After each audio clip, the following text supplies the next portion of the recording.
I'm the FanFic Critic. I read it, you listen. Today we're taking a look at a story, fanfic more appropriately, that's based off of a novel called Animals of Farthing Wood. I don't know about you guys, but before this fanfic was sent my way, I've never heard of this story. So I did myself a favor, and I'm going to do you guys a favor for those who aren't familiar with it. I'm going to read a brief little summary from its Wikipedia page to kind of give us an idea what the story's about. The novel begins in the fictional Farthing Wood, which is being destroyed to make way for the building of human homes. The book follows the adventures of a group of animals who choose to leave their home in Farthing Wood and journey to White Deer Park, a fictional nature reserve. They are led by Fox and take an oath not to harm each other during the journey. Sounds interesting enough. Now, the fanfic I'm reading is like all the previous fanfics I have read this season so far. Well, maybe not all of them, but most of them. It's a little too long to read in its entirety on my show. So, let's find out who the author is. The author is Jedi Jarvis. It's rated T, it's in English, it's adventure, it has 17 reviews, and it was published back in 2009. So, it's a few years old. Okay. Take a look at this, guys. Why is this all in bold? I know I'm only looking at the first chapter of this story, but something tells me that the rest of this story is also in bold. If you guys want to go ahead and look, do so. And if you're asking why I'm not doing it, that's because I'm lazy. And also, I'm not looking at the rest of the story, I'm only looking at this first chapter. So if you guys want to see if the rest of the story is bold, go ahead and let me know in the comments. I appreciate it. Speaking of bold text, this makes me want to give some advice to future fanfic writers out there. Do not bold your text, especially the entire story. Why? Because it's hard to read, and it gives your reader a headache. Oh wait, I'm a bit of a hypocrite. I did write that one story that was all bold. Okay, enough about me and my past fanfics. Let's not go there again. Let's continue. Part 1, Chapter 1, Brief Prologue, and the Beginning. The relationship between man and beast has always been a fragile one. We both came from the same humble origins, but while mankind grew into what it is today, a bunch of judging, don't give a rat's ass jerks who constantly bicker and fight with each other. Yeah, us. Other animals have constantly lived in their shadow and been little more than food for man's hunger. Trust me, ask the cows, and the chicken, and the turkey, and the lamb, and the seafood. Let's not forget about the seafood, especially lobster and shrimp. They're really popular with the man. Yeah, that's right. Let's continue. But perhaps man has underestimated beast, and perhaps that will be our downfall. Well, this paragraph is rather intriguing. If you ignore the mind-killing bold text, it's kind of, has a nice flow to it. Let's continue to read. There are many instances where man and beast are not foes, but friends. This is one of those stories, but on a different scale. This is a story of friendship, struggle, betrayal, love. Shouldn't it say "and love"? That would make the sentence flow a bit better. And now for something completely different. Well, that's an interesting transition. I wonder if they're a fan of Tea Princess. In a bedroom cluttered with various papers and books on the bed, floor, and desk lay a boy with short brown hair. He was slumped on the desk, snoring loudly as the sun shone on him. A woman then entered and shook his shoulders gently. "Rowan, Rowan, time to wake up, son." Okay, guys, take a look at how this dialogue is laid out. It looks rather odd seeing it's coming from the same person. This is how it should look. See how it's easier to read? Also, it flows better on the page. Let's continue. Wait. Guys, take a look at this. I have said this numerous times, that dialogue from different people needs to be in separate lines. If you don't do this, the dialogue can get confusing and it's hard to read. So, don't do this. Let's continue. Rowan Brant opened his blue eyes to find himself surrounded by the books that he had started to read. How sad to think that while the flesh was willing, the spirit was weak and tired.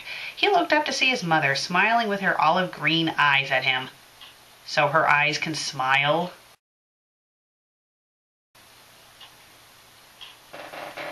Remind me never to show that picture again. That was just damn creepy.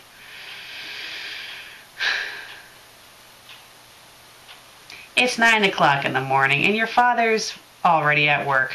First, it's with an apostrophe. Secondly, where's the comma at the end of work? This is why you should proofread. She reminded him. Maybe you shouldn't stay up so late reading Shakespeare and all those other books. Real professional author. The period needs to be inside the quotation. Let's continue. Again. Rowan sighed. They'd been through this before. I know, Mother, but I can't help myself. It's all so fascinating. Really? The same mistake? This is why you proofread. Let's continue. Rowan tried to reach for a book, but he was still tired and his fingers barely twitched before his arm dropped down. Besides, would you rather I stay up doing this than stay up watching television? If these are his thoughts, they don't have to be in quotations. Anyway, this second paragraph was not as pleasant to read as the first paragraph, as you can see. The bad layout wasn't a help, and also the little errors were not a help either. So, let's move on. Rowan's mother chuckled at her son's predicament. I think you should take a walk and get energy.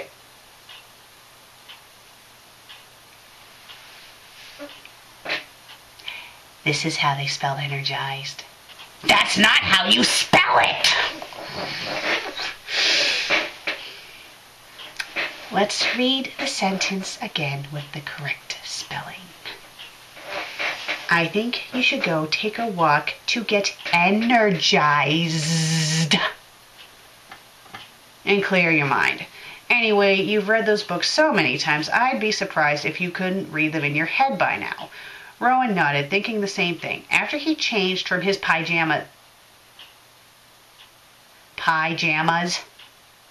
It's pajamas. Pajamas. Why? Let's read that sentence again. After he changed from his pajamas to a white shirt, a light brown pair of shorts, and a yellow jumper, Rowan slapped on his sandals and set out the door. Yeah, they're missing a period.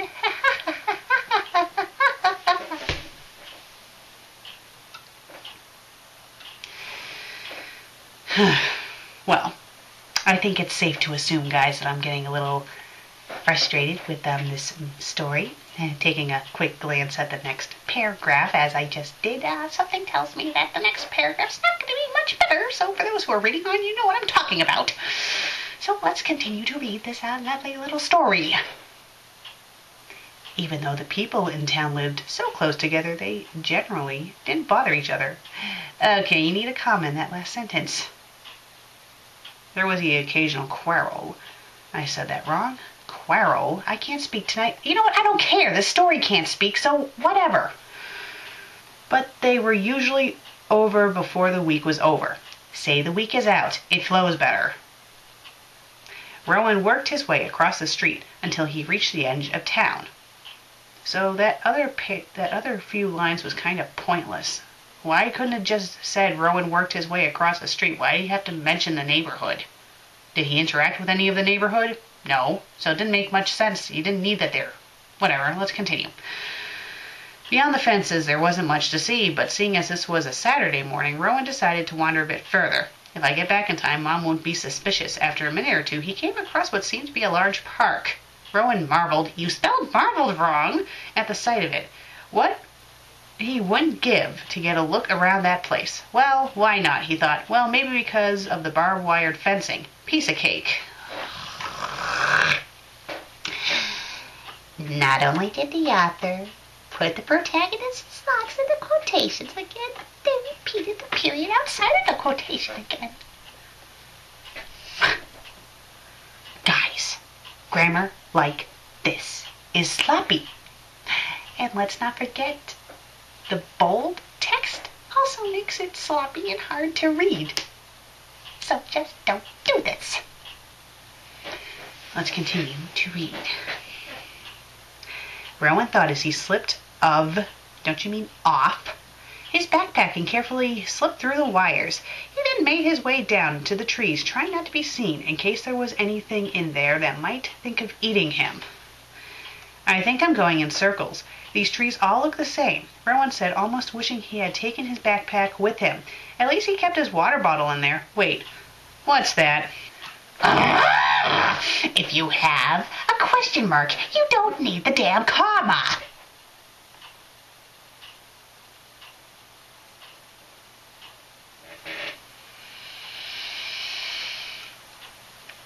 Rowan came to a clearing and saw a large, clear lake. It was so tempting, and he was so thirsty. There didn't appear to be any animals around at this time, so Rowan quickly made a dash for the lake. With every handful of water he took, he felt more and more refreshed. When he decided he'd had enough, Rowan don't you mean went, with an N, na, through the trees, trying to find his way back to the entrance. Well, the next paragraph is the last, so let's get this over with. Things. You don't need an apostrophe S for things. You do need the S, but not the apostrophe, obviously. We're pretty much the same. Sneaking around, checking for danger, hiding behind trees. Geez, I didn't know this turned into Splinter Cell. Then he tripped on a loose root and fell flat onto his face in the dirt. Ow, my poor nose. Oh, I just love the enthusiasm. And the lack of punctuation. Fuck you. Rowan groaned. Sounded like he heard someone talking. Uh-oh, if that's the person in charge of that place, I'm dead. Wait, let's not jump to conclusions. The logical thing to do would be to investigate the noises. No, the logical thing for you to do would be to get your ass out of there. Rowan crawled through the underbrush, and as the voices grew louder, his anxiety grew. That is until he peeked under the bush and saw a pack of foxes. Ooh, a cliffhanger. In all seriousness, this story was okay at best. What murdered it for me? I think it would probably be the ridiculous grammatical errors and the horrendous bold text. And the layout, too. Let's not forget the layout. And if we are to mention spelling, although it was a few minor spelling errors, even those were kind of grating to the eye. Was this story awful, though? No, it just needs some TLC from the author. That's all, really. If you guys want to check it out, check out the rest of it, just click on the link below and give it a read. You might like it. Or it might frustrate you like it frustrated me from what I could read of it. Well, I'm the FanFic Critic. I read it, you listen. Oh, and it's great to be in widescreen.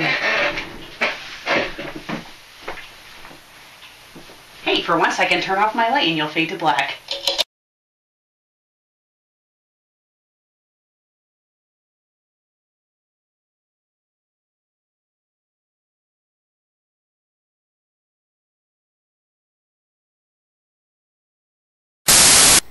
Well, like the previous fanfics I've read this season thus far, is a little too long for me to review out loud.